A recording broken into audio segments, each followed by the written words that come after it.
A mediados de febrero de 1978, un grupo de arqueólogos israelíes iniciaron las excavaciones cerca de la Gran Pirámide de Snofru, en Dashur. Esta pirámide y las que la rodean, jamás habían sido abiertas para tales búsquedas, debido a que se encuentran en un campo de operaciones militares de Egipto, en una zona considerada de mucho secreto. Sin embargo, debido a la política de amistad que desarrollaban en ese momento Egipto e Israel, el presidente Anwar Sadat decidió conceder el permiso, como gesto de buena voluntad. Los investigadores se encontraban trabajando ya a unos 15 metros de profundidad, en una zona completamente virgen de exploraciones, al norte de la pirámide, cuando de pronto la pata de un trípode que sostenía una máquina fotográfica hizo contacto con una piedra blanda en el desierto arenoso. Era algún material plástico de relleno, que cedió ante la presión y peso de la cámara. El fotógrafo se inclinó para mirar por el hueco que recién había descubierto por accidente. Y encontró bajo sus pies una caverna. Tras una furiosa limpieza con picos y palas para ampliar el agujero, los arqueólogos pudieron ver un misterioso objeto. Evidentemente, no era un artefacto de los antiguos egipcios. Tenía cerca de 120 centímetros de diámetro y forma de disco. Al centro, en su parte más gruesa, debía tener unos 3 metros y era de un metal suave y brillante que no parecía afectado por el paso del tiempo. Ni tumbas, ni estatuas, ni ofrendas sagradas rodeaban el extraño artefacto que se sostenía sobre 3 patas. Al examinar la caverna con detenimiento, 2 de los arqueólogos que descendieron por la cavidad constataron la existencia de tableros y equipos electrónicos que se encontraban en perfectas condiciones. Para Israel, país preparado siempre para la guerra, aquello representaba una buena dotación de armas sofisticadas y ultramodernas que podían llegar a ser de su propiedad. Los arqueólogos decidieron que era necesario comunicar la noticia del hallazgo a su gobierno, en forma secreta y rápida, para que los egipcios no se enteraran de ello y de momento no procedieran a confiscar estos elementos encontrados en su suelo. Se decidió que el fotógrafo, que había logrado innumerables tomas del extraño artefacto, llevaría el rollo de películas a teléfono Aviv, para mostrarlo a las autoridades. Mientras tanto, los otros miembros del grupo continuaron cavando bajo una lona para evitar que ojos curiosos descubrieran el secreto. Habían llegado a la conclusión de que se trataba de una nave espacial oculta bajo la pirámide de Snofru. En tanto, las fotos llegaban al Ministerio de Defensa de Israel, donde se reunió el Sahal, grupo militar ultrasecreto. Planearon la operación Entebbe. El tema de discusión fue cómo apropiarse del objeto, que les daría sin duda una enorme superioridad bélica, y cómo evitar que cayera en manos egipcias. Detalles de la acción. 3 aviones Hércules 113 serían utilizados como transportadores y un Hércules 103H, conocido como Hipopótamo, estaría destinado únicamente a cargar un camión de arrastre de 10 toneladas. Uno de los 113 transportaría un hospital de campaña, mientras el otro contendría jeeps, armas ligeras, y 50 comandos cada uno. Además, un escuadrón de aviones F-4 daría la cobertura aérea necesaria para la operación. A las 3 de la madrugada, se dio la orden Sanek en los aeropuertos de teléfono Aviv, Ben Gurion y 3 más secretos de las Fuerzas Armadas. Sin embargo, todo fue calificado como una operación de rutina. La ruta que debían seguir pasaba sobre el sudeste del Sinaí y el Mar Rojo, adentrándose directamente hacia el Bajo Egipto. Un 5º avión Hércules volaba tras la flota por si alguno de los transportes quedaban fuera de combate. El plan era atacar violentamente y en forma decisiva, para terminar la operación en un promedio de 2 horas y volver a Israel con la mayor rapidez posible. El camión, por su parte, debía abrirse paso atravesando los alrededores del Mar Rojo, y cortando por la península de Sinaí para dirigirse a casa. Tras el camión irían los 4 jeeps y los hombres que quedarán vivos después de la batalla, cuidando la preciosa carga. Los agentes secretos en territorio egipcio, habían sido instruidos para conseguir lanchones para cruzar el Nilo, la parte más peligrosa de la operación. En la pirámide de Snofru esperaban los integrantes del grupo de arqueólogos, 9 jóvenes excitados y anhelantes, que vieron llegar exactamente a las 13 horas a los aviones. Uno de los Hércules, que había sido habilitado como hospital, debía recoger a esos hombres para llevarlos de regreso a Israel. La segunda orden era establecer un perímetro de defensa alrededor de la pirámide. El camión rodó fuera del vientre enorme del hipopótamo y se dirigió a la caverna. Ya los comandos se encontraban emplazando los cables y ganchos que debían la nave extraterrestre hacia su nuevo asentamiento sobre la plataforma. Fue entonces cuando llegó un contingente de egipcios. Evidentemente los aviones habían sido localizados mediante radar. Los soldados egipcios saltaron de sus vehículos y establecieron un frente de batalla a cierta distancia.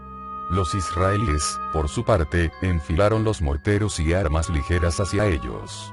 Luego de 10 minutos de enconado combate, los egipcios se retiraron con fuertes bajas. Pero un nuevo contingente, mucho más poderoso, se acercaba a toda velocidad.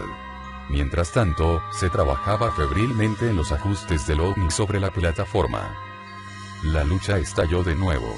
Los morteros israelíes levantaban cataratas de arena entre las fuerzas egipcias, y los cañones antitanques se cebaban en los vehículos que no esperaban semejante recepción de sangre y fuego. La puntería de los israelíes y calidad de sus armas, frustraron todo intento egipcio por rodearlos.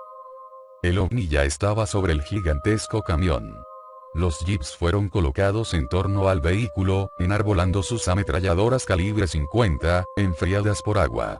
También los F-4 ayudaban en tanto a la labor destructora de las fuerzas de tierra israelíes, arrasando con cohetes el campo de batalla.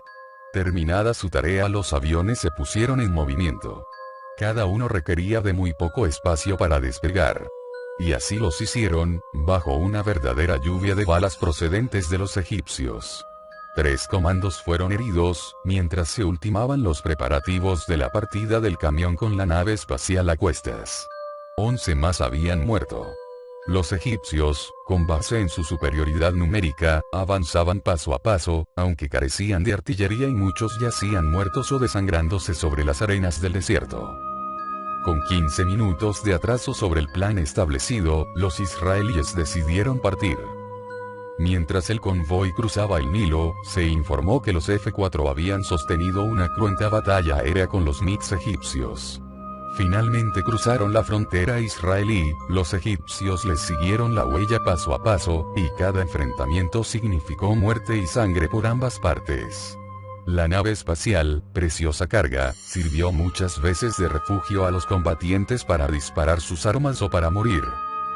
Israel tiene en su poder el ovni. Pese a que se guarda un estricto secreto en cuanto a las armas allí encontradas, según se supo después son de extraordinaria potencia, pero que algunas aún permanecen en el misterio ya que los expertos balísticos no saben ponerlas en funcionamiento. Elementos encontrados en el ovni son objeto aún de análisis y sobre todo de dudas por parte del gobierno israelí con respecto a su eventual utilización. Se han realizado en Israel experimentos con sujetos mayores de 81 años, con drogas de longevidad halladas en el ovni. Todos coinciden que su proceso de deterioro se está deteniendo luego de unas semanas de tratamiento. 3 de ellos se consideran tan renovados cerebralmente, que desean ingresar en la universidad. Y otros piden que se les permita contraer matrimonio entre ellos, ya que el apetito sexual se les renovó completamente. El uso masivo de estos elementos para longevidad, plantearía una mayor necesidad de territorio y sería fuente de nuevas guerras por expandirse.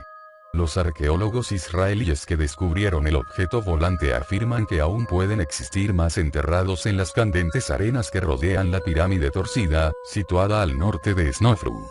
Se le llama así porque su ángulo de ascenso cambia cuando se está a 2/3 de la cima. La teoría de que las pirámides representan una especie de batería energética y hangar para los platillos voladores parece quedar plenamente demostrada con este episodio. Es posible que también los egipcios hayan encontrado o estén a punto de encontrar un ovni, con todo su extraordinario potencial de instrumentos y tecnología avanzada. Hay una parte de las Sagradas Escrituras que señala que el fin del mundo comenzará el día que en el Medio Oriente suceda un desastre.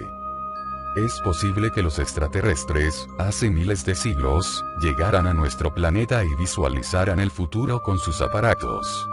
Fue entonces cuando enterraron los ovnis, preparados tanto para otorgar la vida con sus drogas de longevidad, como para producir la muerte mediante sus armas sofisticadas.